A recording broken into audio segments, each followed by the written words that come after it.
Question 3, we have a ball falling vertically with speed u, striking an inclined plane. So it's falling vertically and it hits here, and then it bounces. So we're going to need s of x for the bounce. We're going to need the new velocities. The initial velocity, I have an a in here. This is a right angle, so they flip around here. The adjacent side is for the y, so that's going to be for my acceleration, it's going to be minus g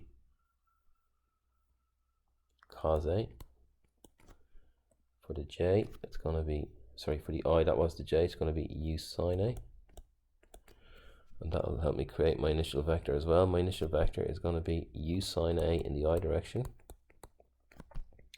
minus u cos a in the j direction. We're given the coefficient of restitution, so if we say that's the old, we want the new one is going to be u sine a in the I direction, the I is maintained, minus p times j in the j direction, let's say, or plus p times j in the j direction. So we have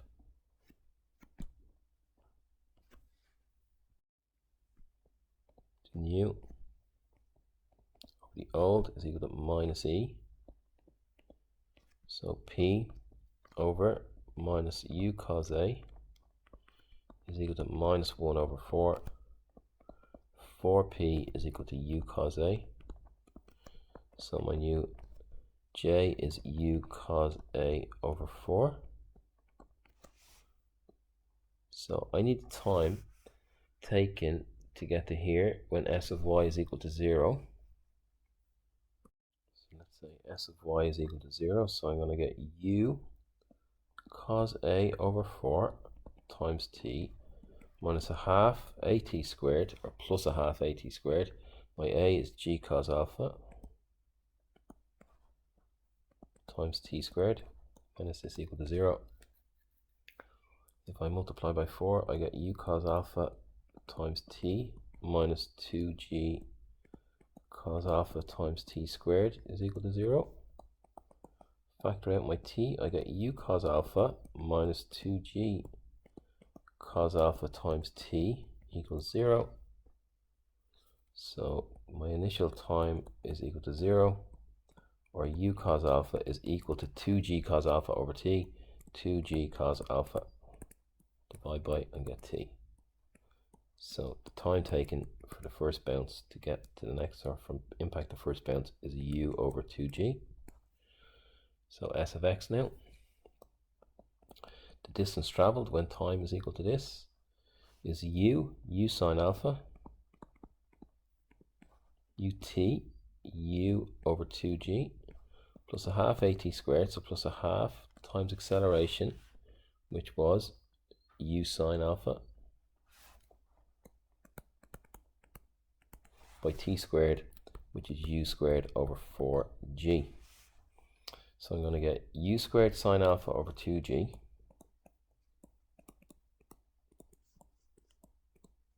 I'm going to get plus u squared sine alpha over 8g.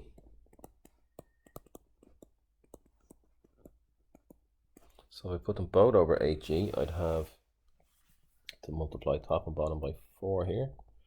4u squared, so I'll have 4u squared over 8g plus u squared over 8g, which is 5u squared sine a over 8g. That's the distance traveled on the first bounce. So to find the second hop, we need the velocities just at impact of the first hop. So v of x at time equals u over 2g, and the same for v of y. So v of x was u sine a, u plus at, plus a was g sine a, and t is u over 2g. So we have u sine a plus u sine a times g, when the g's cancel. So I have u sine a over 2. So I have a full u sine a and a half a u sine a, so that's 1.5. 3u sine a over 2 is the velocity, just that impact there for x. For y was u cos a minus g cos a times t, which is u over 2g. So I have u cos a minus u cos, no, it wasn't u cos a, it was 1 over 4 u cos a. Let me just double check that. It was u cos a over 4, apologies, u cos a over 4. The acceleration was g cos a, so I have u cos a over 4 minus u cos a over 2.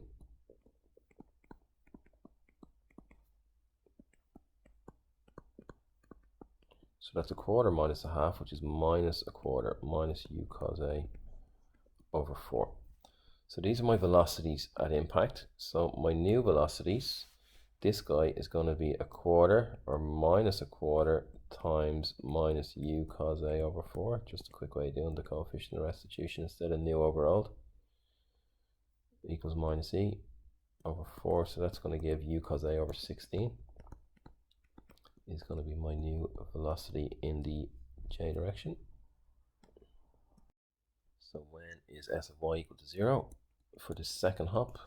So we have ut plus 1/2 at squared again. My u being u cos a over 16 times t. My acceleration was g cos a, and that's by t squared. So when is this equal to 0? Factor out my t.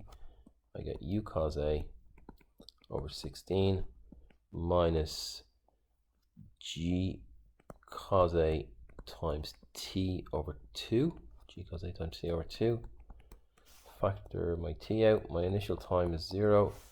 This one here, we're going to get u cos a over 16 equals g cos a times t over 2. Dividing by cos a, I get 2u over 16 divided by g is equal to t. 2u over 16 divided by g is equal to t. So u over 8g is the time taken for the second hop. So I need s of x when t is equal to u over 8g. So let's just get my x again. I think it was 1.5 u cos a, was it? 3 u sine a over 2. 3 u sine a over 2 ut, which is u over 8g, plus 1/2 at squared. 1/2 a was g sine a by t squared, which is u squared over 64g squared. Cancel, cancel. I get 3u squared sine a over 16g plus u squared sine a over 128g. So if I make them both over 128g, I'd have to multiply top and bottom here by 8 16s, or 80 and 48, 128. So that one's going to become 24u squared sine a over 16g plus u squared, over 128g, u squared sine a. So we get 25u squared sine a over 128g as the distance traveled for the second hop. And hopefully you're finding these questions are really ridiculously annoying at this point. If you are, you've gotten to the end of this video. Congratulations, give yourself a slap on the back. This video is now complete. Don't forget to like and subscribe.